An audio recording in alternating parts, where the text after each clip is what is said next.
Imagine करो कि एक जवान ब्रिटिश ऑफिसर बर्मा में पोस्टेड है, लेकिन वहाँ उसकी ज़िंदगी बिल्कुल आसान नहीं है, क्योंकि बर्मा के लोग ब्रिटिश कॉलोनियल रूल से तंग आ चुके हैं। हर जगह उसके लिए नफरत है, ताने हैं और एक कांस्टेंट हॉस्टिलिटी है।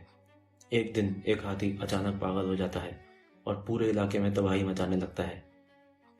ऑफिसर को भी लगता है कि ये उसके लिए एक मौका है। अगर वो हाथी को गिरा देता है तो शायद लोग उससे डरेंगे, उसकी अथॉरिटी को मानेंगे, और किसी भी कॉलोनियल रूलर के लिए अथॉरिटी ही सबसे बड़ा हथियार होता है। लेकिन जब वो हाथी के पास पहुंचता है तो उसे पता चलता है कि हाथी का गुस्सा शांत हो चुका है। अब वो किसी के लिए खतरनाक नहीं है। ऑफिसर अच्छी तरह जानता है कि हाथी को मारने की कोई ज़रूरत नहीं है, फिर भी हज़ारों लोग उसके पीछे खड़े हैं और सब ट्रिगर दबाने का वेट कर रहे हैं।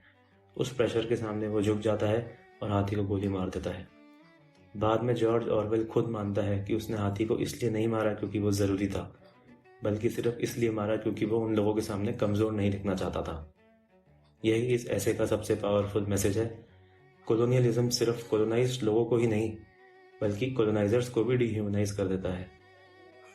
अथॉरिटी बनाए रखने के लिए उन्होंने बार बार अपनी इंसानियत और अपने कॉन्शियंस के खिलाफ फैसले लेने पड़ते हैं, और ऐसा ही जॉर्ज ऑरवेल ने किया जब वो बर्मा में पोस्टेड थे। जॉर्ज ऑरवेल को ज़्यादातर लोग एक फिक्शनल राइटर के रूप में लोग जानते हैं। उन्होंने एनिमल फार्म और 1984 जैसे आइकॉनिक नॉवेल्स लिखी हैं, लेकिन एक बात जो लोगों को नहीं पता वो ये है कि जॉर्ज ऑरवेल बहुत ही कमाल के नॉन फिक्शन राइटर भी थे।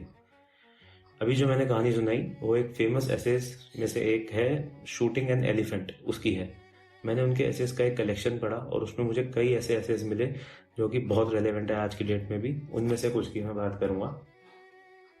Books versus cigarettes. इस ऐसे में ऑरवेल ने एक बहुत कॉमन मिथ को चैलेंज किया है कि बुक्स पढ़ना एक महंगा शौक है।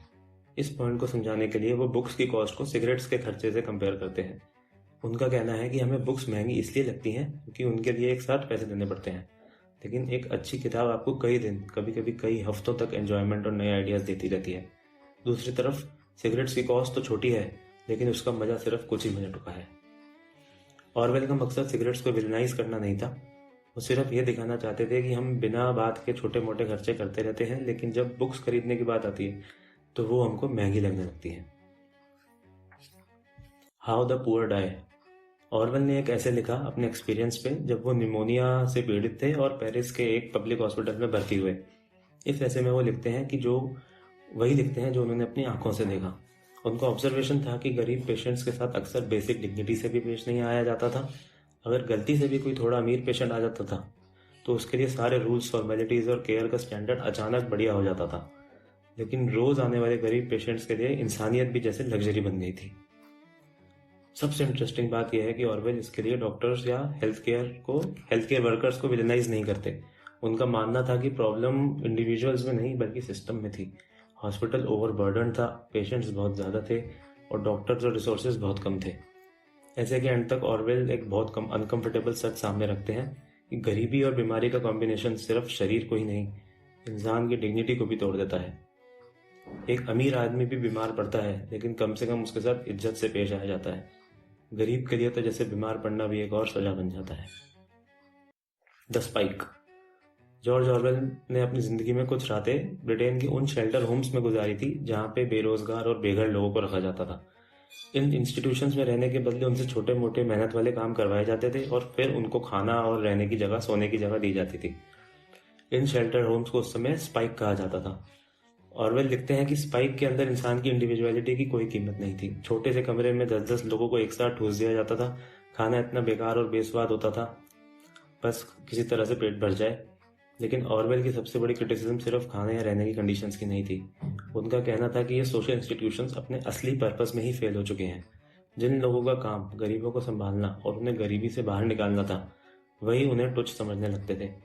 सिस्टम उनकी मदद करने की बजाय उनकी डिग्निटी छीन लेता था और उन्हें सिर्फ एक बर्डन की तरह ट्रीट करता था। Confessions of a book reviewer.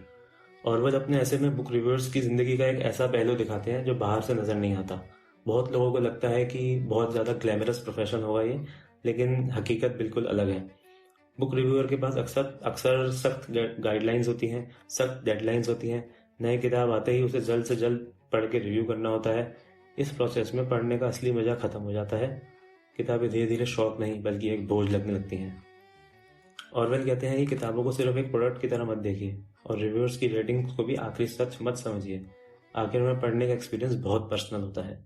हो सकता है जिस किताब को क्रिटिक्स ने बुरी रेटिंग दी हो वो आपकी फेवरेट किताब बन जाए।